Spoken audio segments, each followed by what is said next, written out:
I was thinking about this today, and the biggest strength of this South Carolina team going into 2025 isn't Lenore Sellers. It isn't Dylan Stewart. It's something that no one seems to be talking about.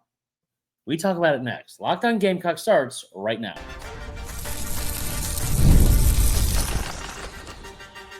You are Locked On Gamecocks, your daily podcast on the South Carolina Gamecocks, part of the Locked On Podcast Network, your team every day.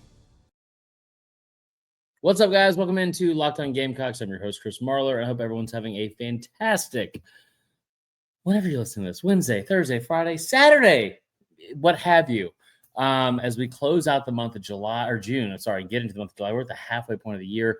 We got a great episode for you today. I appreciate, no matter when you're listening, we appreciate you making Locked On Gamecocks your first listen each and every day. Shout out to our everydayers.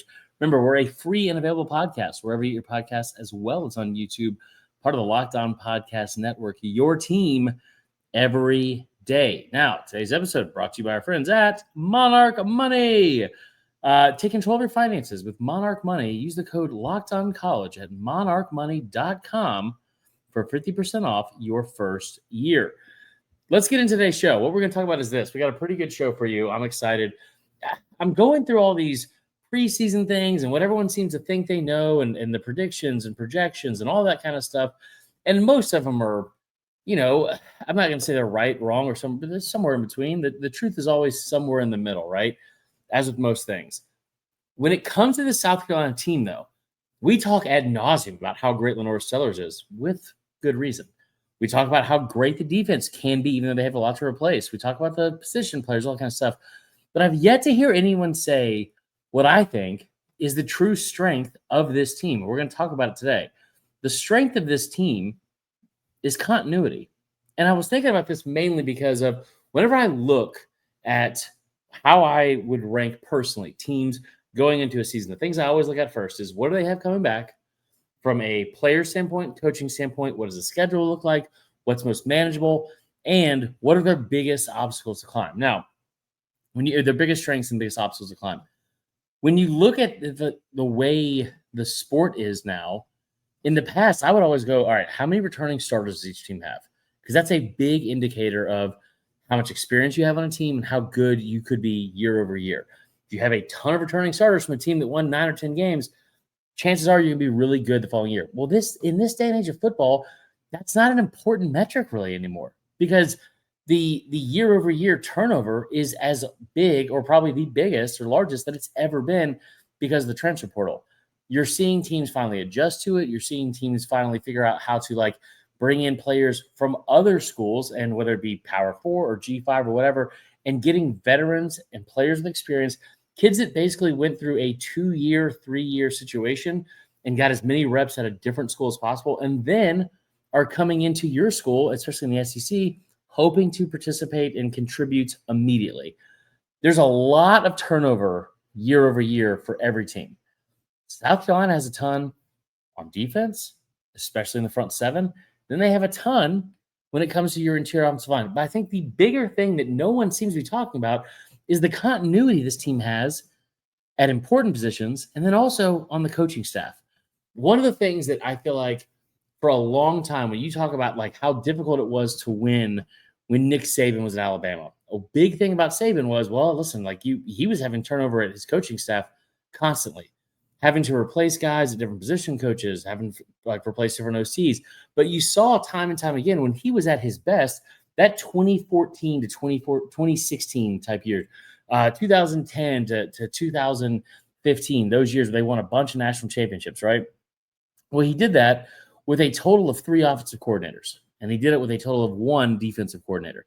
As good as he was, there wasn't a ton of turnover on his coaching staff. Now, when you talk about the turnover he has the Shane Beamer has, yeah, he lost an offensive coordinator.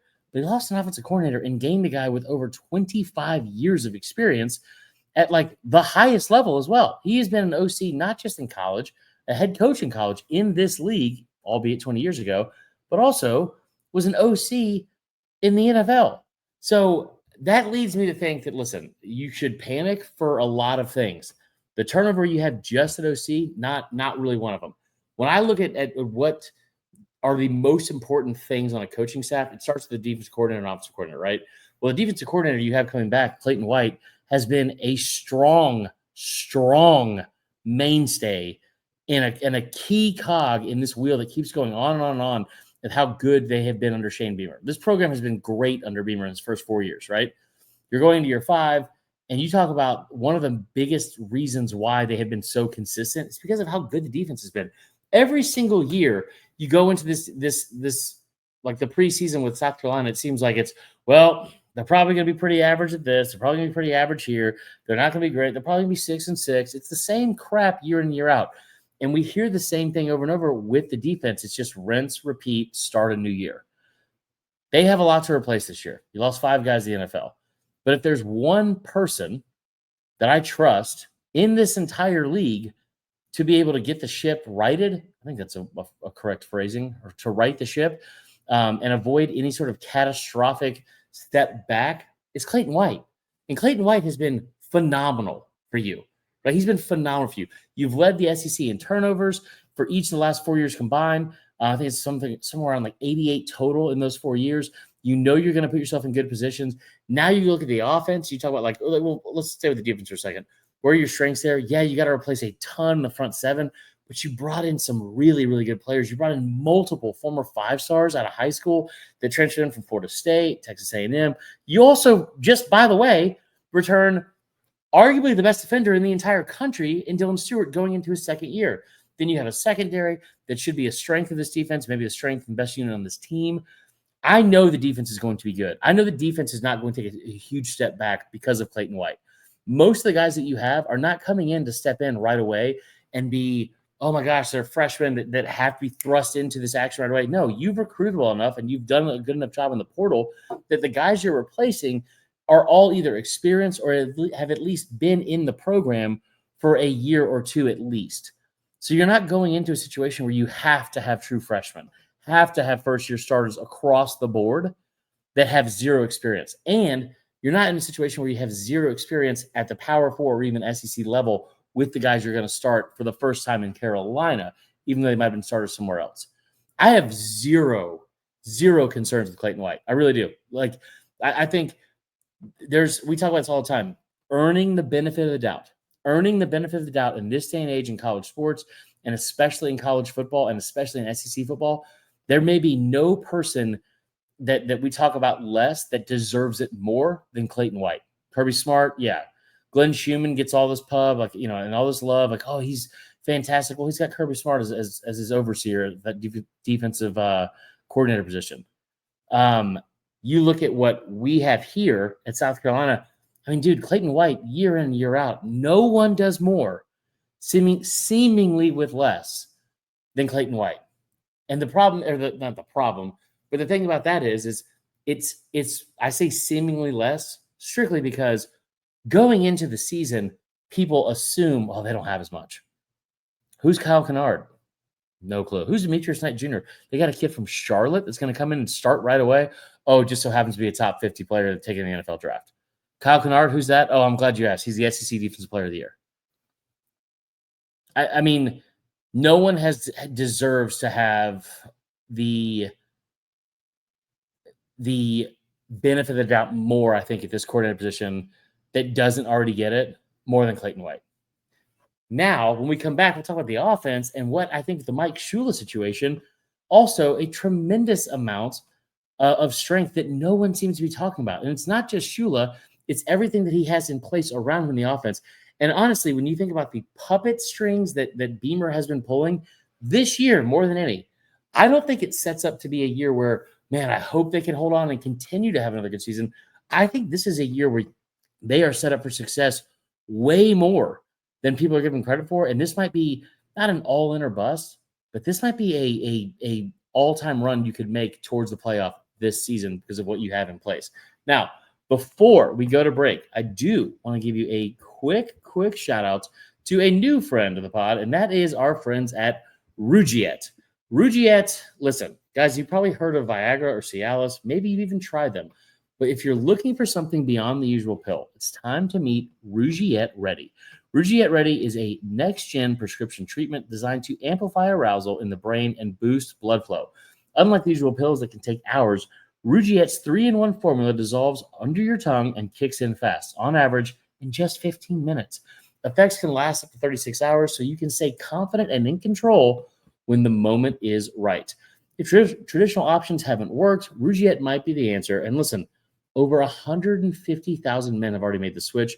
And personally, for me, I love that it's completely online. Rugiet connects you with a board-certified doctor and ships your treatment discreetly to your door. Head to rugiet.com/lockedoncollege and use code lockedoncollege to get 15% off today. That's rugiet.com/lockedoncollege and use promo code lockedoncollege, all one word, all capital letters, for 15% off today. Now, individual results may vary with prescription treatment. Compounded drugs are permitted to be prescribed under federal law, but are not FDA approved and do not undergo FDA safety, effectiveness, or manufacturing review. Please visit the Rugiet website for full safety information. All right, when we come back, we talk about the offensive side of continuity and the strength of what South Carolina has already in place. Locked on Gamecocks continues right after this.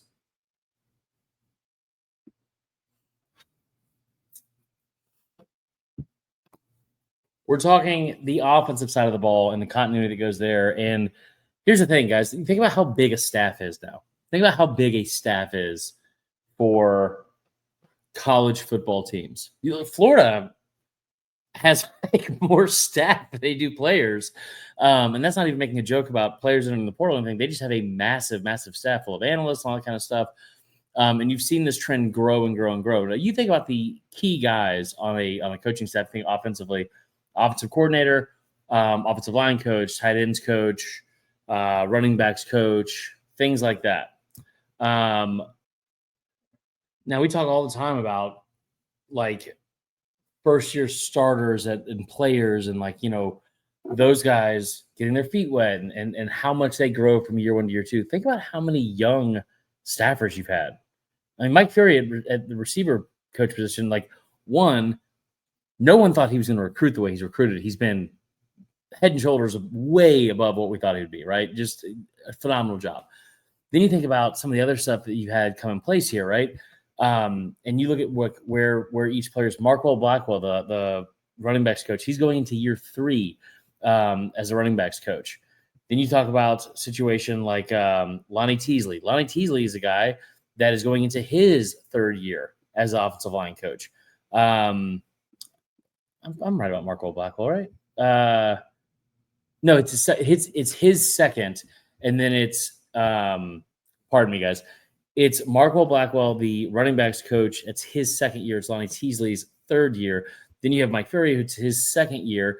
And then the one that I think, I did a full show on this last year, that I think is the biggest ace up your sleeve of the entire staff is Sean Elliott. He's going into his 2nd year as the tight ends coach.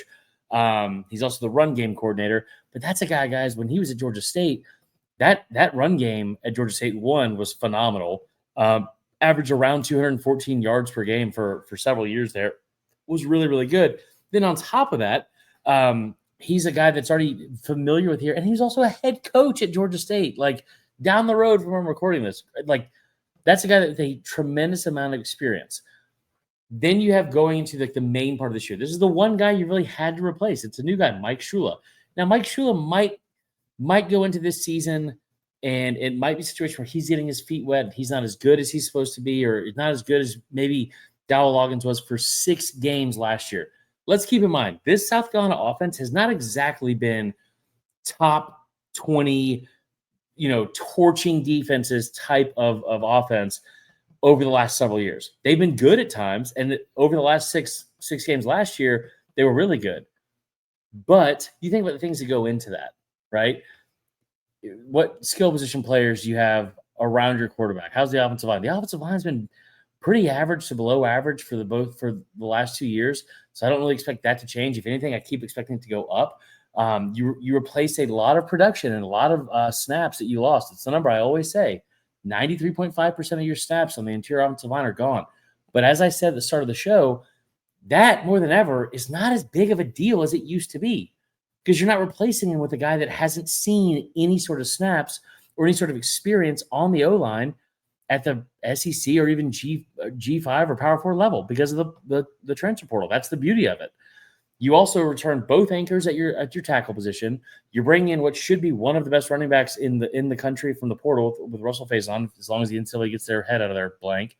And the receiving core should be better than it's been in years, top to bottom. There's more depth there than there's been at least in a decade, in my opinion. Now, on top of all that, your other two main things, you have what I think is the best quarterback in the conference and one of the best in the SEC, or one of the best in the country with Lenore Sellers. And I tell you what, I think going into the season, I told you guys this a while ago, I think if I'm looking at just a quarterback standpoint, Cade Klubnik, is hard not to say he's top two as well. I think him and Sellers are the top two quarterbacks in the country coming back. But Klubnik doesn't do the things that Sellers does. No one does.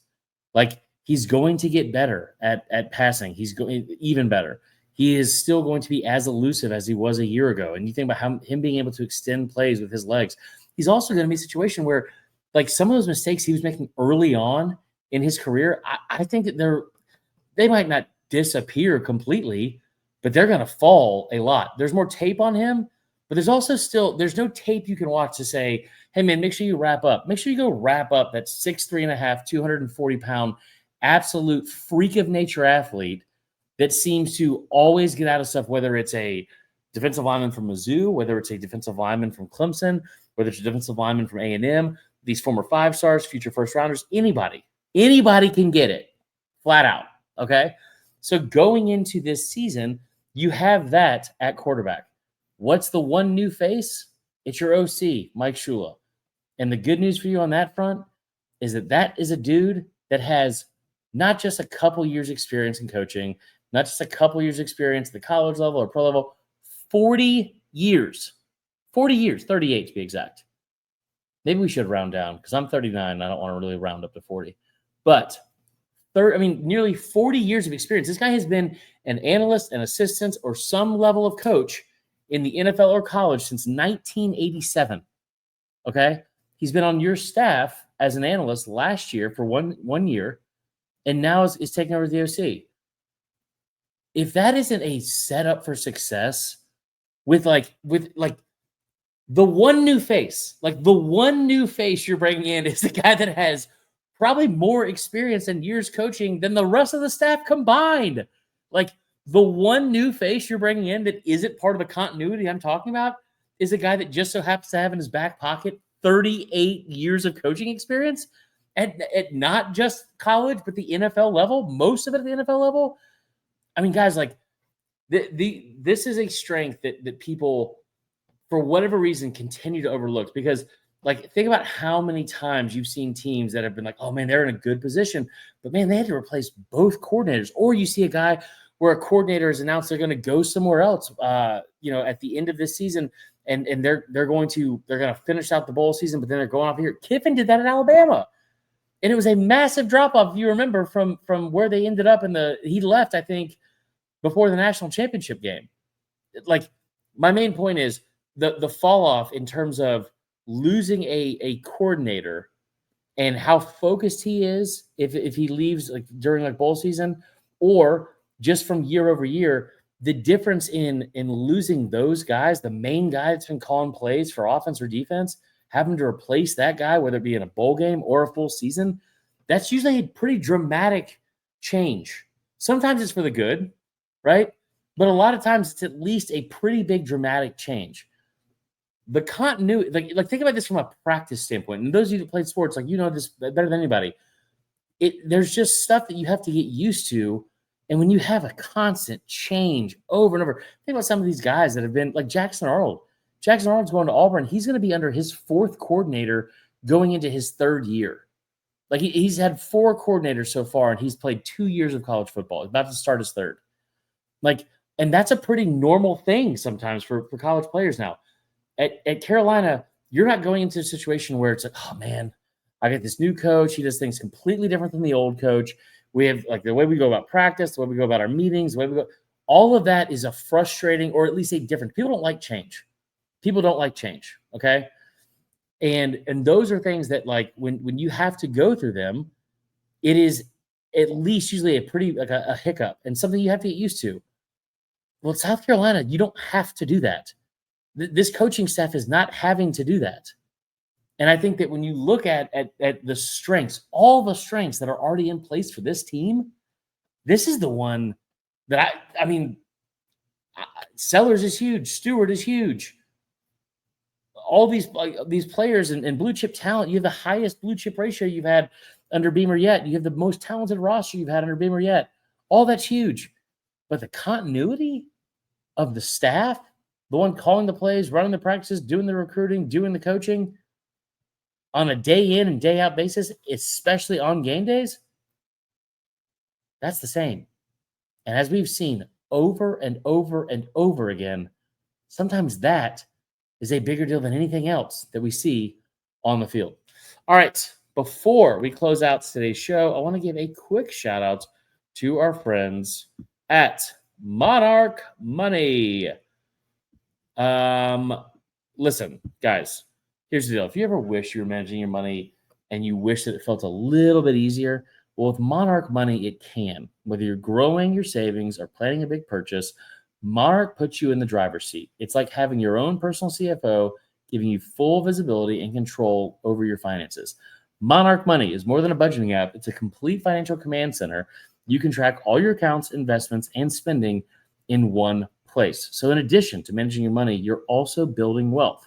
I tell you what, don't you wish that any of these accounts and apps and things that are supposed to make your financial tracking and spending a little bit easier? Well, with Monarch, not only can you do that, but it's like having your own personal CFO in your pocket.